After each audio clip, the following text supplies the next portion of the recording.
I'm going to take a look at the Waves J37 tape emulation plugin. I'm going to try it on a variety of signal sources and also compare it with a real tape recorder. First, I'm going to experiment with a simple sine wave and play around with the controls. You'll be able to see and hear what the controls can do to the sine wave. I'll start with the bypass control and then get a bit more adventurous.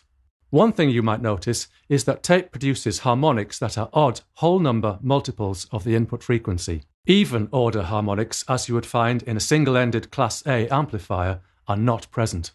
This, in a way, gives tape its characteristic sound.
Now I'll play around with the wow and flutter controls. Obviously, in the heyday of the J37, the object was to have as little wow and as little flutter as possible.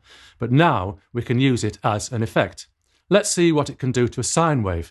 Sometimes the effects can be extreme.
There are some characteristics of analog tape recorders that I don't feel that I'm hearing here. One is scrape flutter. Scrape flutter is literally caused by the tape scraping against the heads and the tape guides of the machine. Scrape flutter causes harmonics which are not related in any simple way to the fundamental frequencies, and it makes a mass of them, a whole cloud of harmonics, and I don't feel that I'm hearing them, and I certainly can't see them on the spectrogram. The second feature of analog tape recorders is modulation noise, and this is a noise that comes and goes with the level of the signal. I can demonstrate that neither of these are featured on the J37 plugin by using a low-frequency sine wave input signal.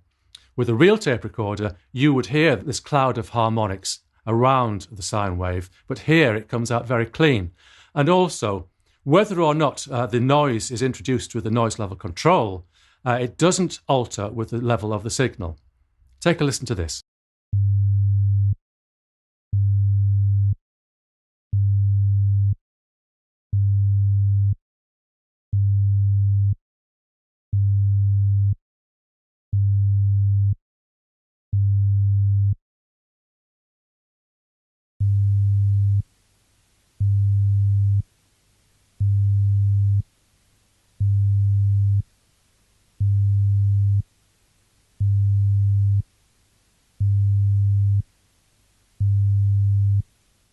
Sine wave tests can be instructive because they show you what to listen out for.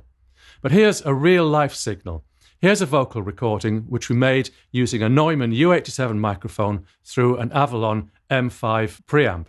First we'll hear the clean digital recording. That ain't the way to break my heart. Did you think you'd see me cry? Get on my knees and beg for you. Say that I'd do anything you want me to. That ain't the way to break my heart. Did you think I'd lay down and die of loneliness and emptiness and stay at home in my own little room alone? That ain't the way to break my heart. Now let's try it through the J37 plugin. The settings have been chosen to produce quite a strong effect, so in the louder sections you should clearly hear the additional warmth that's produced. A little speed variation has been introduced as well. That ain't the way to break my heart. Did you think you'd see me cry? Get on my knees and beg for you. Say that I'd do anything you want me to. That ain't the way to break my heart. Did you think I'd lay down and die of loneliness and emptiness and stay at home? It's certainly a richer sound, but exactly what are we hearing? I've made a little test where I've taken the J37 version and I've mixed that with an inverted version of the original digital signal. It doesn't cancel completely, but it allows us to hear more of what the J37 is doing. This isn't a sound that you would use in a real-life project, perhaps, but it lets us hear a little bit more of how the plugin is working. That ain't the way to break my heart. Did you think you'd see me cry? Get on my knees and beg for you. Say that I'd do anything you want me to. That ain't the way to break my heart. Did you think I'd lay down and die of loneliness and emptiness and stay at home in my own little room alone? That ain't the way to break my heart. Let's move on to a recording of bass guitar. What I'll do in this example is I'll switch the plugin in and out repeatedly. You'll hear it change because there's a little click. Perhaps Waves have modelled a DC offset in the J37. One interesting thing that you might notice is that the processed sound subjectively sounds louder and stronger, but in fact the peak level in this test is a little bit lower. That tells us something about what tape can do for a signal.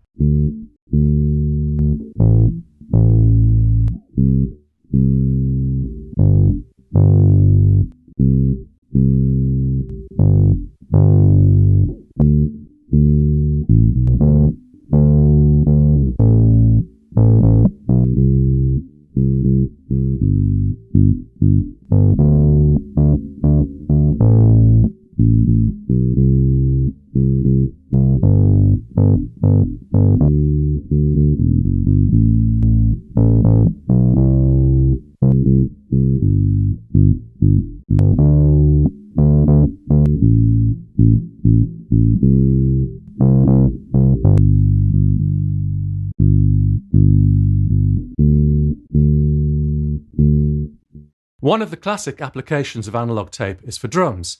If we think about the original era of the J37 during the 1960s, then typically the drums might have been recorded with just one mic.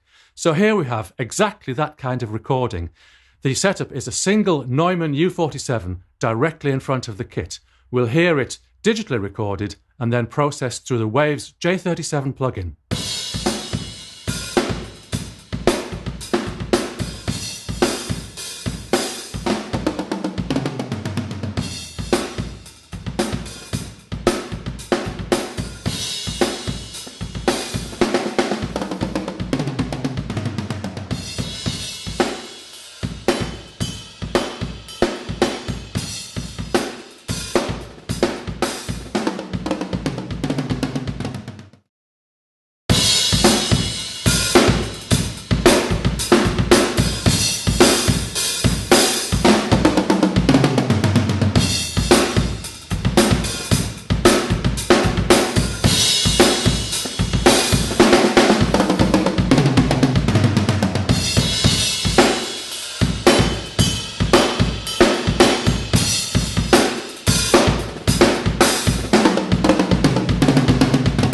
As a more modern alternative, we have the conventional method of miking each drum separately and the hi-hat and 2 overheads, which results in an 8-mic setup for a 5-drum kit.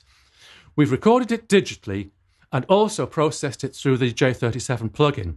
This time, however, what we've done is processed each track independently. So each track, each microphone has its own separate instance of the J37 plugin.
Using multiple instances of the J37 plugin is actually something that Waves recommends.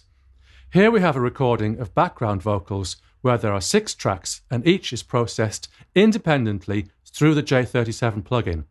First we'll hear the original recording, then we'll hear the processed version. You might hear a little noise in the original version, but we'll have to accept that as part of the overall texture. Here we go. Why don't we decide? I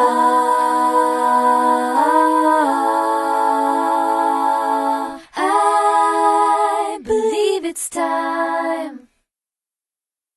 Why don't we decide? I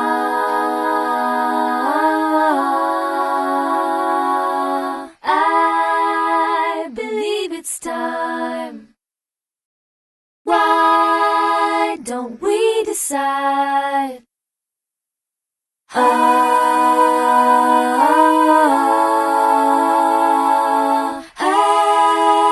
believe it's time. Why don't we decide? I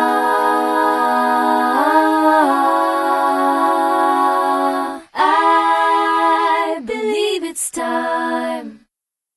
What I'd like to do now is compare the Waves J37 plugin with a real analog tape recorder, in this case the Revox PR99. I've recorded a sine wave, and as you will see and hear, on playback from tape, the result is quite messy. I have to say that there is a richness of texture here that the Waves J37 plugin doesn't quite manage to imitate.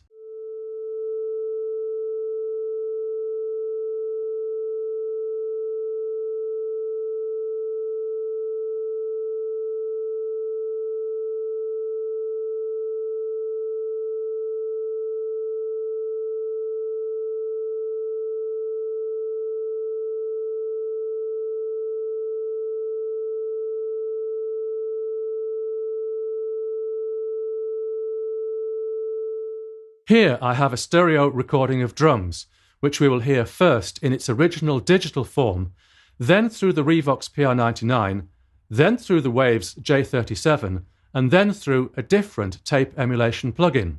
You will certainly hear differences in texture, but there are differences in the warmth and the richness of the sound. One interesting feature is that all of these recordings are normalized to the same level, but you will hear that some, subjectively, sound significantly louder than others.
So there we have it, a quick demonstration of the Waves J37 tape emulation plugin.